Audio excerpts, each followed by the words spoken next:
Welcome to Stories and Songs by Afterglow Music. My name is Joel McCausland. And I'm Kevin Peay, and we've been creating music for a long time. We'd like to tell you the stories behind our songs. Kev, we're going to go way, way back for this episode.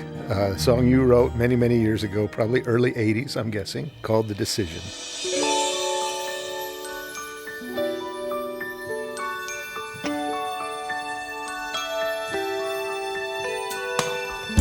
Shall I go? I'm struggling so. Is it the right thing to do? Where does the path lead? I'm wanting to know, and for who? I hear the voices that come from within. They say go, stay home too. I've decided to search from within. I must think it through. It was actually post-mission, wasn't written before I left. So it wasn't about your decision to go or not to go. I think it was a combination of both. I think once I got home, I reflected more upon the decision-making process of finally having the courage to say yes. Well, and maybe, too, the perspective you have then is, now I know it was a good choice, right? I mean, there's a different feeling when we're getting ready to go, and you could look back on it from that perspective, too. In some previous episodes, we've talked a little bit about that decision-making process. A seminary teacher who said someday you'll forget about the little white baseball and then you'll read the Book of Mormon. Yep. And in that process, I was looking back on that whole thing, making that decision, because when you're faced with a lot of things, we were 19 at the time. Right. Now they're 18, both men and women. Both men and women, and it's a whole different ball game. There's so much that happens. The decision to go to college, to get a couple of semesters, or go work. It's just amazing to watch all the different variety of circumstances that everybody goes through, especially in the youth side of it, to make that decision. And I'm grateful that I had good people around me that were going forward with that. You and I both experienced in 1979 a group of people, our graduating class. Great bunch of people, for sure. Great bunch of people who were very engaged in the seminary side of things and made decisions to go serve. I remember the idea of going on a mission or not going on a mission as being a pretty momentous thing. Like, if you didn't go, there was a certain, stigma or feeling about it.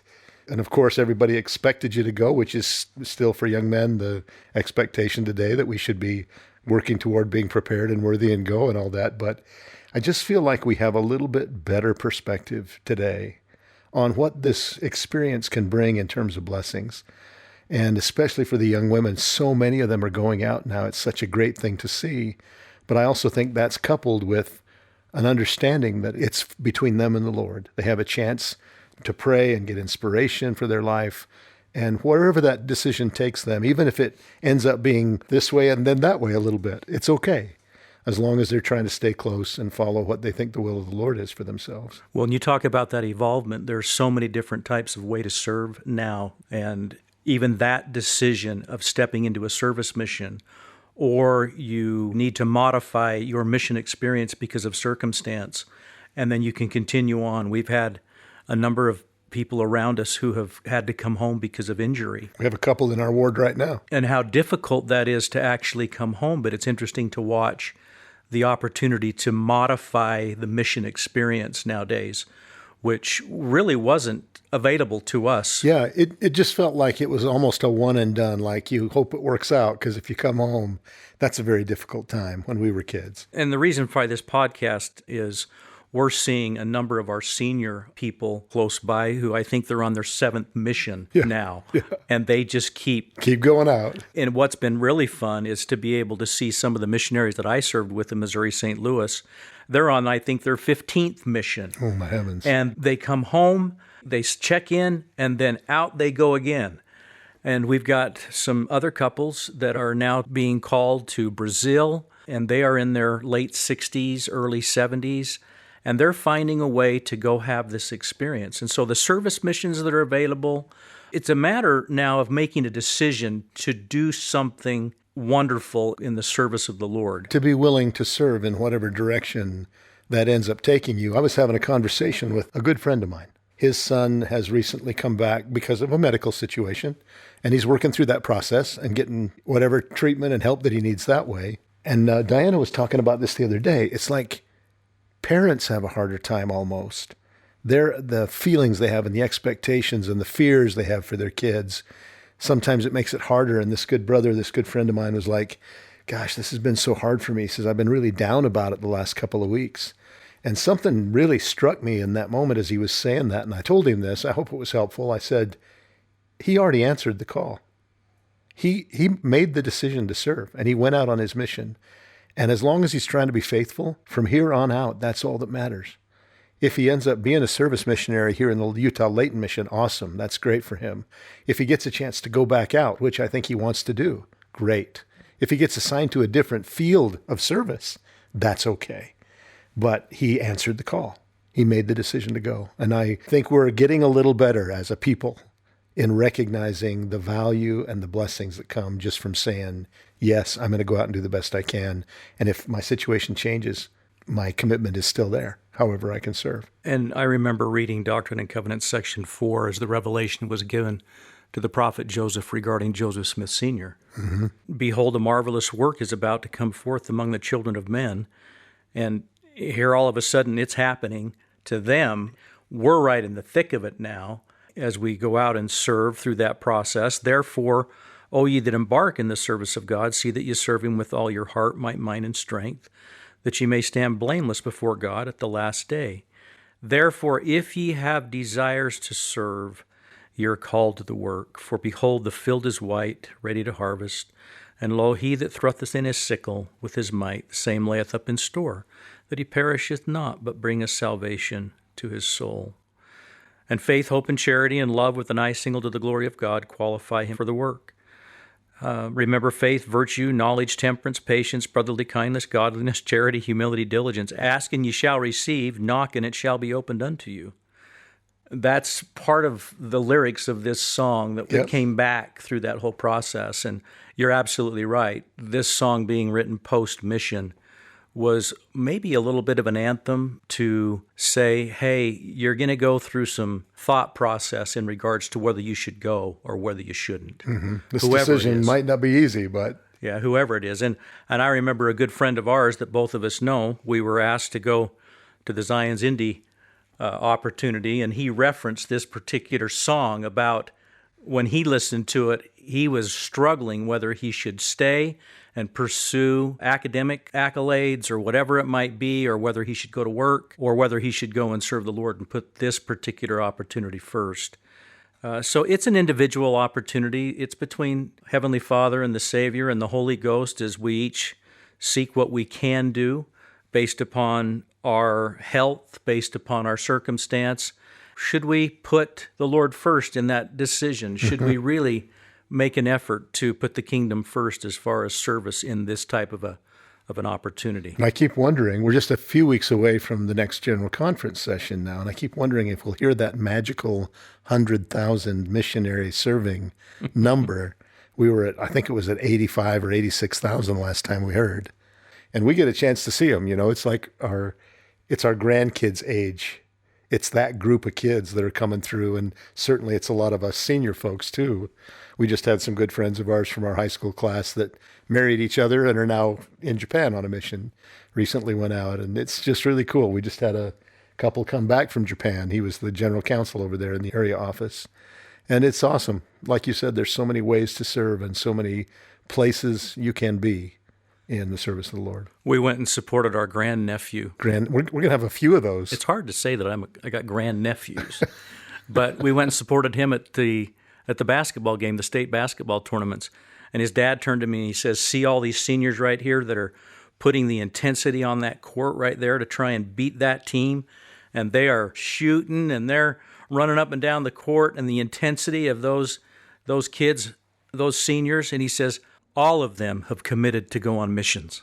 And it's fun to watch what is happening in regards to this generation at this 18 age and the young women who are deciding to make this a priority. So many good kids, so many kids with great spirits and and a desire to do the work. It's awesome. And I love what I'm hearing, too, is that their choices of picking their friends in those environments are helping them sustain the effort of righteousness to make those good decisions. Yep. And how critical it is to have those friends around you, to pick friends that are doing good things.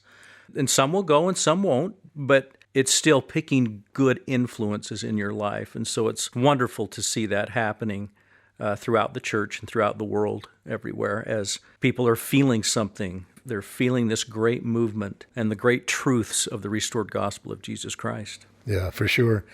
You know, I got to say something about this song, too. We listened to it just before we started today, and there's a little piece in it that I'd almost forgotten exists. This little vocal thing that's going on, a little bit of instrumentation, and this counterpoint, I guess, that's going on. I'd completely forgotten about that, and it's such a cool little musical part of the song, and I hope people will enjoy that because it's really kind of an interesting thing. We were kids when we did this song. We were young, and we hadn't written a ton.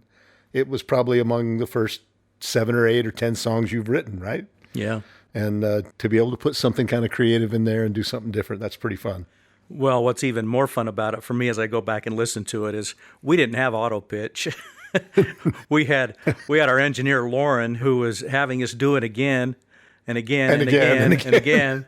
And so, you know, whenever somebody listens to a recording, oftentimes they think, oh, that was a one-taker. And in this case, we didn't have the luxury of saying to the engineer, can we just run that back a little bit and tweak that just a little bit? I'm just going to punch in right there. Yeah, right there. Or let's just modify that through automation or something to that effect. And so what we did here was pretty raw. Yeah, and you know, I was thinking about that too. I don't remember for sure, but I think in the budget process for these albums we did early on in the 1980s and 90s, I think we allocated 1 hour for the lead vocal and 2 hours for the harmonies. 3 hours, and the song's 3 minutes long. Well, yeah, but you know or why 4 minutes long. You know why that's the case? Why's that? Because you could always do your lead in an hour. It takes It takes me 2 to 3 hours to try and duplicate anything that you do. Only because you're trying to follow where I couldn't go. I was doing all kinds of crazy things. We had a lot of fun times going through that process. But maybe if somebody's trying to make a decision out there that's listening to this, whether you're 18 years old or whether you're ready to go and do some type of service, whether it's service in hometown or just serve or hospitals or whatever it might be, yep. Public relations, wherever the opportunity is to get out and serve, maybe there's something here that you might want to consider in regards to making that decision to put the Lord really, really first and get out there. Yeah. Well, I hope people will enjoy the song and also the message and hopefully the encouragement to find that best place for you to serve.